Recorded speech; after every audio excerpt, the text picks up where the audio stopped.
ماجرا ہے؟ جی بیٹا، اب یہ ہے اقوال زریں۔ اقوال زریں کسی کی کہی ہوئی بات قول کہلاتی ہے۔ قول کی جمع اقوال ہے۔ بڑے اور عظیم لوگوں کی کہی باتیں پڑھنے اور ان پر عمل کرنے سے سب کو فائدہ ہوتا ہے۔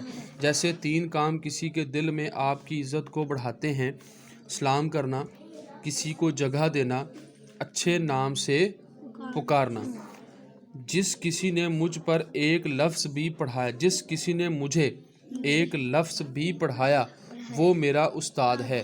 حضرت علی رضی اللہ تعالیٰ عنہ، یہ حضرت علی رضی اللہ تعالیٰ عنہ کا قول ہے کہ جس نے مجھے ایک لفظ بھی پڑھایا وہ میرا استاد ہے۔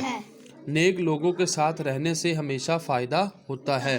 مولانا رومی رحمۃ اللہ علیہ، یہ مولانا رومی رحمۃ اللہ علیہ کا قول ہے۔ دوست وہ ہے جو مشکل وقت میں دوست کا ہاتھ پکڑ کر سہارا دیتا ہے۔ یہ حکیم لقمان رحمۃ اللہ علیہ کا قول ہے۔